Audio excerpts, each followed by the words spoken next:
Au Niger, un tournant majeur vient de secouer l'équilibre mondial de l'uranium. Sous la présidence du général Abdourahmane Tiani, le pays réalise ce que beaucoup jugeaient impossible: reprendre le contrôle réel de sa richesse stratégique. Pendant des décennies, un contraste frappant dominait. Entre le Niger et la France, 1000 tonnes d'uranium rapportaient seulement 555 millions de francs CFA. Une somme dérisoire. Surtout quand on découvre la comparaison. Car aujourd'hui, avec la Russie, la même quantité d'uranium vaut 102 milliards de francs CFA. Oui, 102 milliards. Un écart gigantesque qui résume à lui seul toute l'injustice du précédent modèle. Selon l'actualité, une grande partie des gains restaient auparavant sur les comptes français. Désormais, le nouveau contrat est présenté comme un partenariat gagnant-gagnant. Un basculement économique, mais aussi politique. Pour le Niger, les enjeux sont immenses.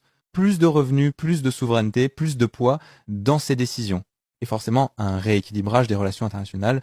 La France perd un terrain stratégique, la Russie en gagne un.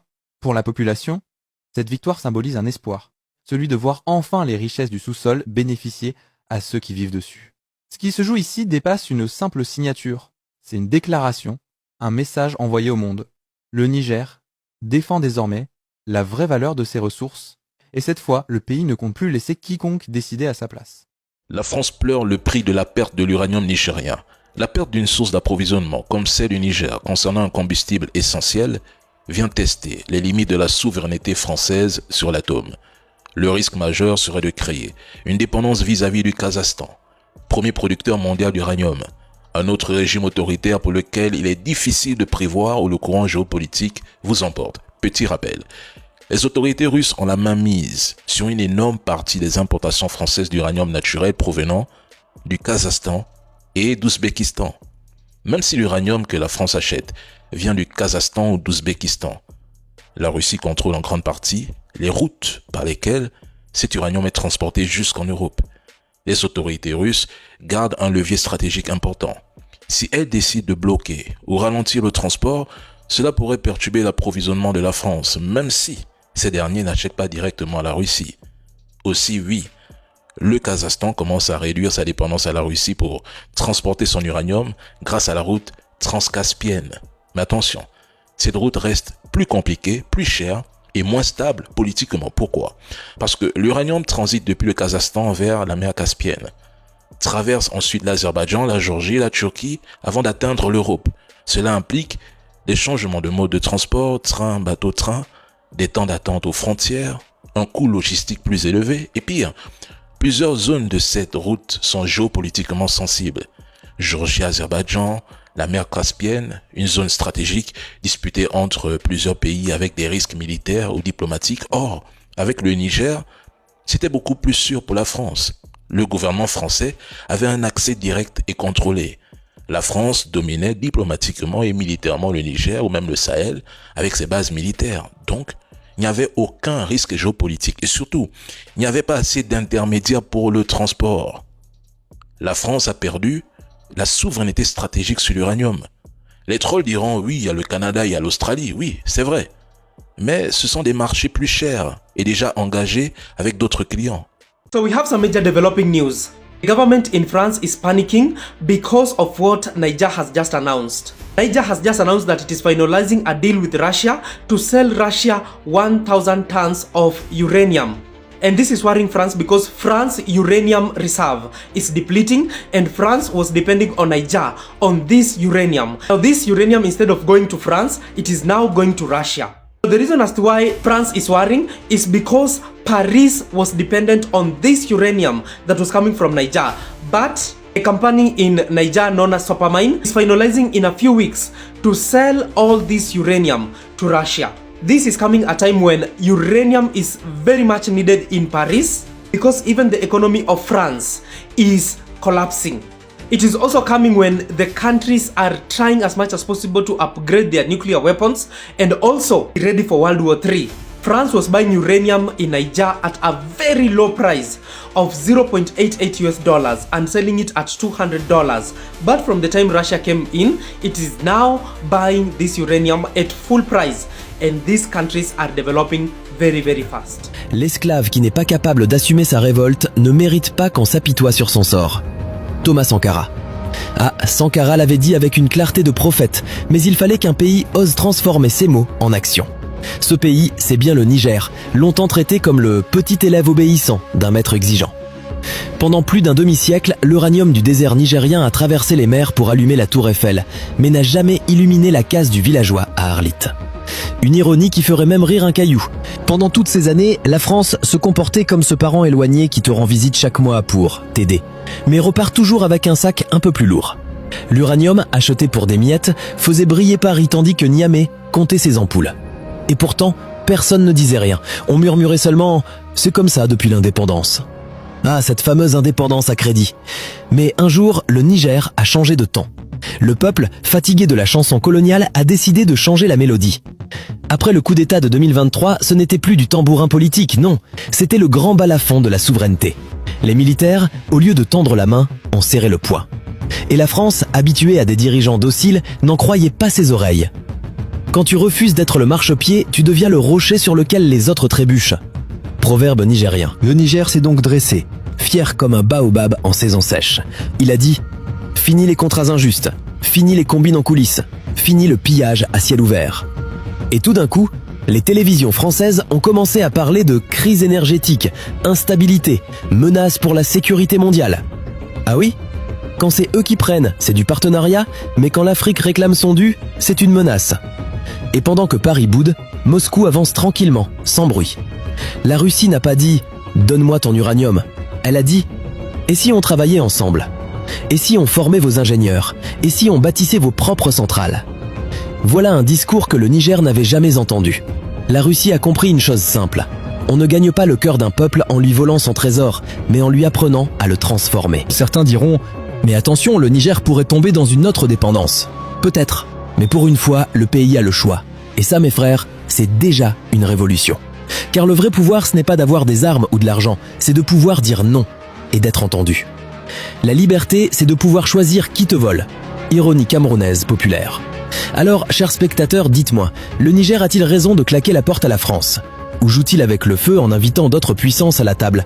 Vos avis, on veut les lire. Écrivez en commentaire ce que vous, peuple africain, pensez de ce grand tournant. Parce que sur Stanlo Panafricain, on ne fait pas que parler, on construit la réflexion, à la manière de chez nous, avec nos mots, nos rires et nos vérités. Et pendant que vous y êtes, abonnez-vous. Oui, abonnez-vous avant que la lumière du Niger ne vienne éteindre celle de vos excuses. Parce qu'ici, sur Stanlo Panafricain, on ne vous éclaire pas avec l'uranium volé, mais avec la vérité brute, locale et bien assaisonnée.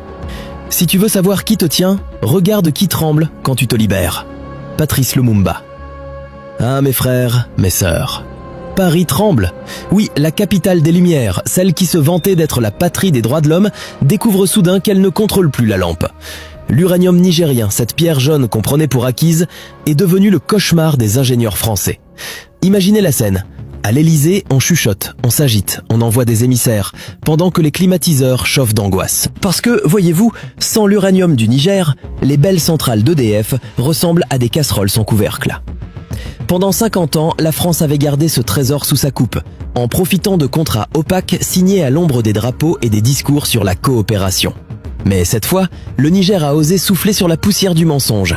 Et la vérité, mes amis, brûle comme le soleil d'Israël. Tant que les lions n'auront pas leurs propres historiens, les histoires de chasse glorifieront toujours le chasseur. Proverbe africain. Eh bien cette fois, le lion a pris la plume. Le Niger raconte sa propre histoire. Et dans ce nouveau chapitre, la France joue le rôle du chasseur fatigué, incapable d'accepter que la savane n'est plus à lui. Les dirigeants français parlent maintenant de menaces pour la stabilité mondiale, de risques géopolitiques majeurs. Mais soyons honnêtes, ce n'est pas le monde qui les inquiète, c'est leur facture d'électricité. Parce que là-bas, dans leur salon chauffé à l'uranium nigérien, on commence à comprendre que l'Afrique, qu'ils croyaient silencieuse, peut faire plus de bruit qu'une sirène d'alarme nucléaire. Alors Paris réagit. Les médias se mettent à parler de coups d'État dangereux, les diplomates inventent des sanctions et les experts multiplient les plateaux télé pour nous expliquer que le Niger n'est pas prêt à gérer seul ses ressources. Vraiment ? Pourtant depuis 50 ans, ils géraient très bien. Pour eux. Celui qui t'aide à creuser ton trou ne te veut pas forcément du bien. Proverbe Peul. Mais attention, l'ironie du sort, c'est que plus la France essaie de bloquer, plus le Niger attire les regards. La Russie, la Chine, la Turquie, même des pays du Golfe tendent l'oreille. Chacun vient frapper à la porte du Sahel, mais cette fois, le Niger n'est plus le mendiant.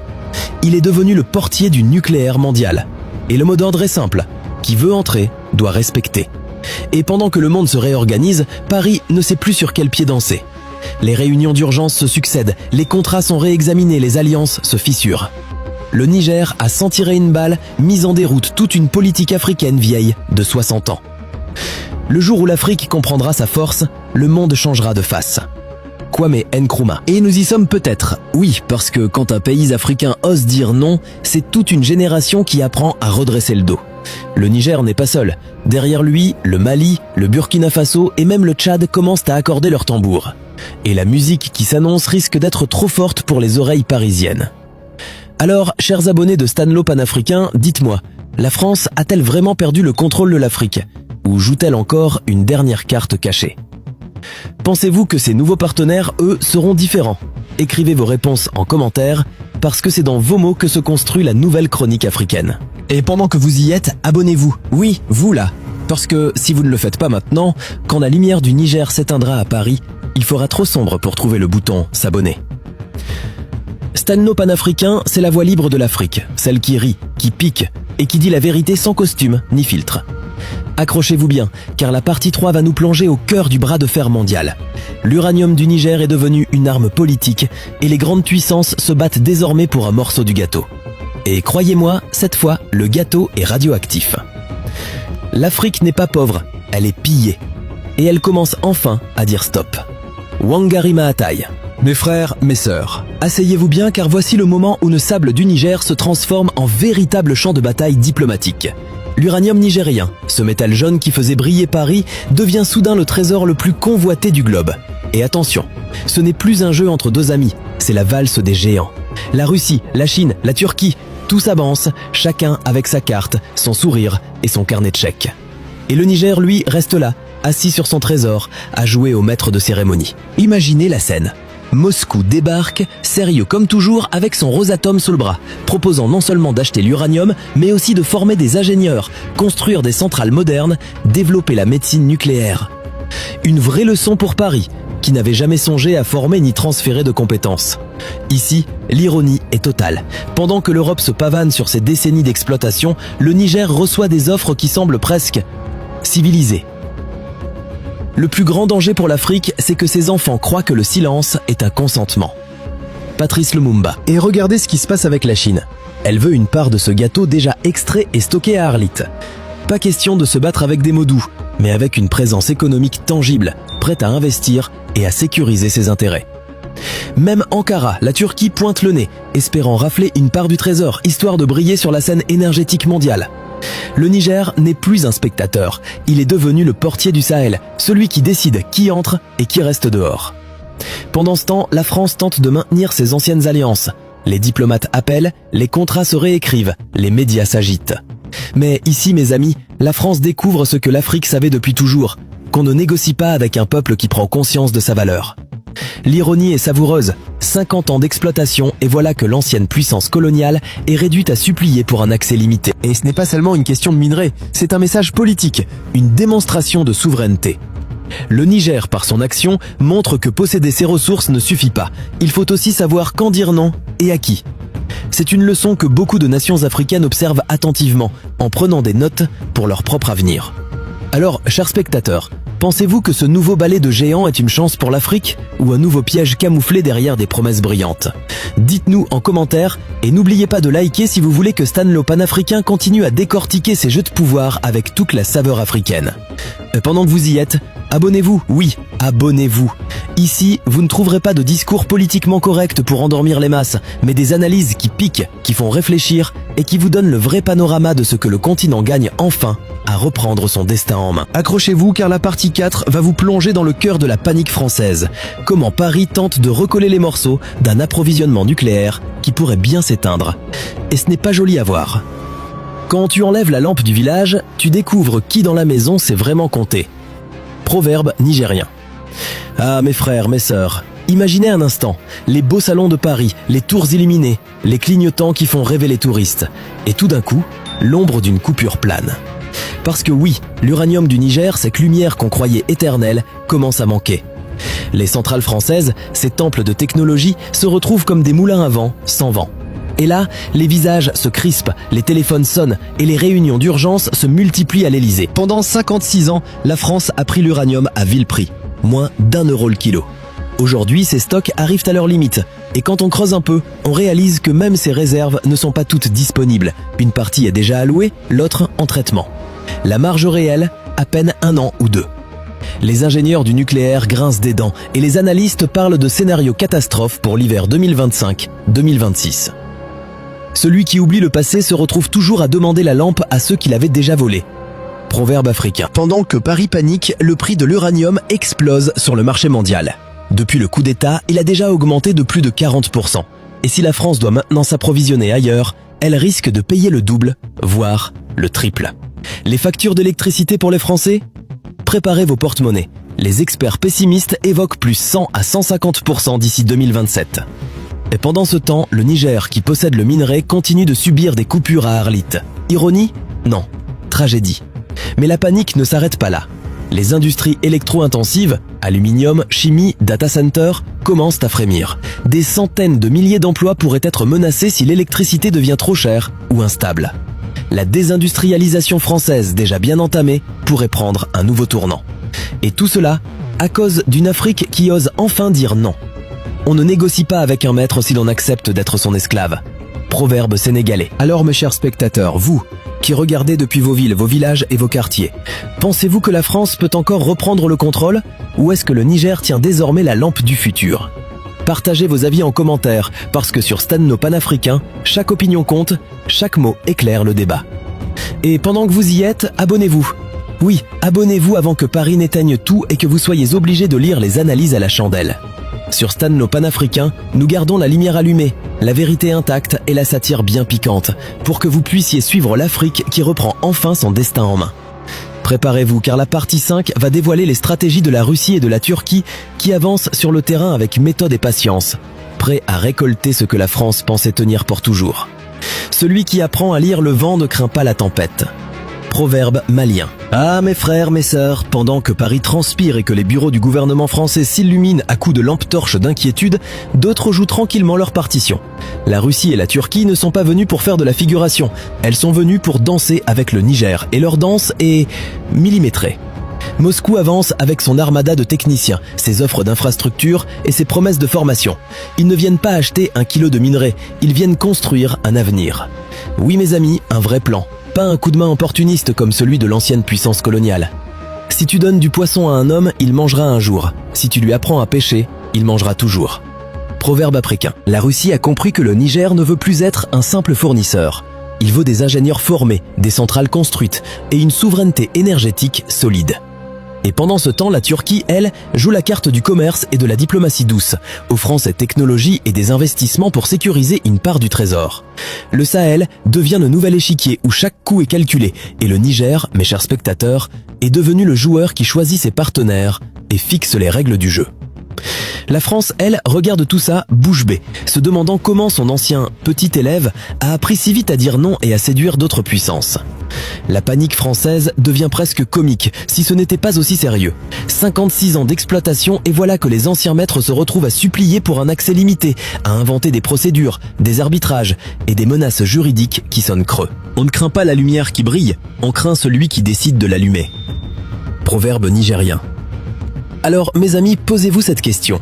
Le Niger a-t-il trouvé des alliés sincères ou s'engage-t-il sur un chemin où le jeu d'influence se répétera sous d'autres couleurs ?